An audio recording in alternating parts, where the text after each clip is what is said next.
시민들이 사실과 허구를 구분하지 못한다면 우리는 민주사회를 유지하지 못할 것이다. 거짓 정보는 정치의 역사 내내 존재해왔다. 하지만 새로운 디지털 기술이 출현하면서 앞으로 거짓 정보에는 위조 사진과 변형된 음성 및 영상 파일이 상당수 포함될 것이다. 안타깝게도 최근 연구들을 통해 알 수 있듯이 진짜 이미지와 파일을 가짜와 구분하는 우리의 능력은 형편없다고 해도 무방하다. 이는 걱정스러운 상황이다. 정치과학자 에밀리 토슨의 주장처럼 우리가 허구와 사실을 구별하지 못한다면 국민의 안녕이 심각하게 위협받을 것이다. 하지만 우리가 정치에 관한 비판적 사고력을 길러 정치 체력을 강화할 수 있는 몇 가지 간단한 방법이 있다. 위조 사진 판별법. 2001년에 9.11 테러가 일어나고 몇 주 후 사진 한 장이 이메일을 통해 퍼지기 시작했다. 테러 집단이 납치한 비행기가 멀리서 다가오는 장면이 담긴 이 사진의 주인공은 후에 무슨 일이 일어날지 아무것도 모른 채 빌딩 꼭대기에서 포즈를 취하고 있었다. 물론 이 사진은 가짜였다. 사진의 주인공이 친구들을 놀래키려고 조악하게 조작한 장난이었다. 하지만 이 끔찍한 사진은 계속 퍼져나가며 충격적인 그날의 공포를 다시 떠올리게 했다. 사진 위조는 새로운 게 아니다. 사진 위조의 역사는 사진이라는 매체만큼이나 오래되었다. 하지만 시간이 흐르면서 그 양이 빠르게 늘고 위조 수준도 몹시 정교해졌다. 최근에 몇 가지 예를 살펴보자. 2002년 조지 W. 부시 전 대통령이 텍사스 휴스턴의 공립학교에서 학생들에게 책을 거꾸로 든 채 여학생을 바라보는 모습은 위조였다. 2008년 민주당 대선 예비 선거 동안 당시 상원 의원이던 버락 오바마 전 대통령이 수화기를 거꾸로 든 모습과 함께 카메라를 의식해 가짜 포즈를 취하려면 최소한 수화기는 똑바로 들어야지. 그러면서 대통령이 되고 싶다고 라는 문구가 적힌 위조 사진이 이메일을 통해 널리 유포되었는데 이 역시 위조였다. 2021년 조 바이든 대통령이 집무실에서 책상 위로 높이 쌓인 행정명령서 뒤편에서 졸고 있는 위조 사진이 다음 글과 함께 페이스북을 통해 퍼졌다. 이 역시 위조였다. 가장 걱정스러운 건 가짜 이미지가 실질적인 효과를 발휘할 수 있다는 사실이다. 실제로 일어나지 않은 사건의 위조 사진을 피험자에게 보여주자 거의 절반이 그 일이 기억났다라고 보고했다. 우리는 이 놀라운 연구 결과들을 정치적 이미지를 함부로 받아들여서는 안 된다는 엄중한 경고로 여겨야 한다. 그렇지 않으면 가짜 사진들이 우리의 오랜 기억을 재구성하거나 심지어는 없던 기억을 만들어낼지 모른다. 그렇다면 위조 사진에 혹하지 않을 최소한의 방법에는 어떤 것들이 있을까? 첫 번째로 팩트체크나 스놉스, 폴리티팩트 같은 사실 확인 기관을 통해 이미지의 진위를 확인하는 것이다. 이들의 웹사이트를 방문해 이미지와 관련한 몇 가지 키워드를 검색창에 입력한 뒤 결과를 읽기만 하면 된다. 물론 진정한 회의주의자라면 이 단체들이라고 해서 항상 맞는 건 아니며 실수할 수 있다는 걸 기억해야 한다. 두 번째 방법은 우리 스스로 검증하는 것이다.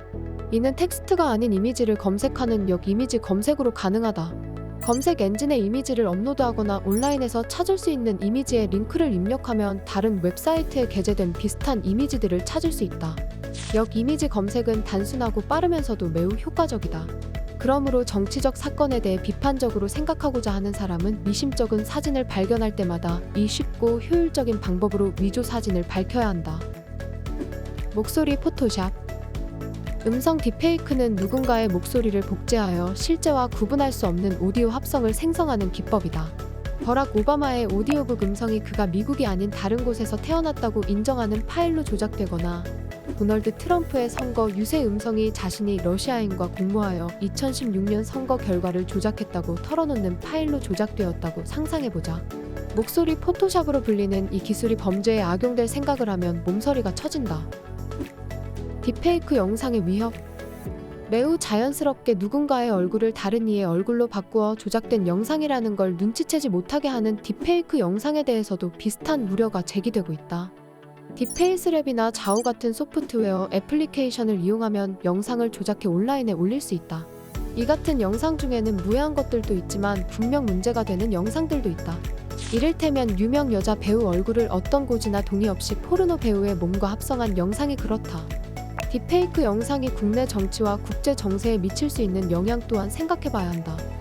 하지만 딥페이크 기술은 거짓을 진실처럼 보이게 하는 것뿐 아니라 진실을 거짓처럼 보이게 하는 것도 문제가 된다. 유명인이 부적절한 언사로 비난을 받게 되고 그런 비난을 입증하는 음성이나 영상 기록이 있더라도 딥페이크 파일이라고 우기며 진짜가 아니라고 주장할 수 있다. 다행인 건 딥페이크를 감지하는 소프트웨어를 개발하려고 노력을 많이 하고 있다는 사실이다. 하지만 이 같은 프로그램들이 완벽할 수는 없다. 거짓이 날아오르면 진실은 그 뒤를 절룩이며 따라간다. 라는 조너선 스위프트의 말처럼 이미 유포된 딥페이크 파일은 수백만 명이 접한 뒤에야 위조된 정보라는 사실이 밝혀지기 때문이다. 정치학자 브라이언 클라스의 말처럼 궁극적으로 해결책은 우리에게 있다. 사기꾼들이 교활해질수록 시민들은 더 뛰어난 형사가 되어야 한다. 정치학자 브라이언 클라스의 말처럼 스스로 해결하기 위한 몇 가지 팁을 알아보자. 특정 정치인을 지나치게 긍정적으로나 부정적으로 그리는 영상은 일단 의심해야 한다. 영상의 출처를 찾아보자. 출처가 없다면 가짜일 가능성이 크다는 강력한 암시다. 영상의 링크를 국제사면위원회의 유튜브 데이터 뷰어나 인비드 브라우저 확장 프로그램에 붙여넣은 후 출처를 알아낸다. 영상의 스크린샷을 구글이나 티나이에 업로드하여 조작되기 전 원본 영상이 다른 웹사이트에 게재되어 있지 않은지 역 이미지 검사를 한다. 마지막으로 가능한 한 많은 딥페이크 영상을 시청하며 진짜와 가짜를 구별하는 법을 익힌다. 처음에는 차이점을 찾기 힘들 테지만 딥페이크 영상을 많이 볼수록 입과 머리의 미세하게 어색한 움직임을 감지할 수 있게 될 것이다. 언론 비평가 빌 코바치와 톰 로젠스틸은 흐릿함, 정보시대에서 무엇이 진실인지 아는 법에서 우리가 앞으로 정보를 판단할 때 언론이 아닌 스스로에게 의존해야 할 거라고 주장했다. 코바치와 로젠스틸의 말대로 민주주의는 정보를 접한 시민들의 끊임없는 대화의 모든 것을 거는데 대화는 그 기반이 선동과 속임수인지 아니면 사실과 증거인지에 따라 성패가 갈린다. 우리가 이 영상에 제시된 간단한 전략들을 통해 허구와 사실을 구별하는 능력을 키운다면 건강한 민주사회를 만드는 데 큰 도움이 될 것이다.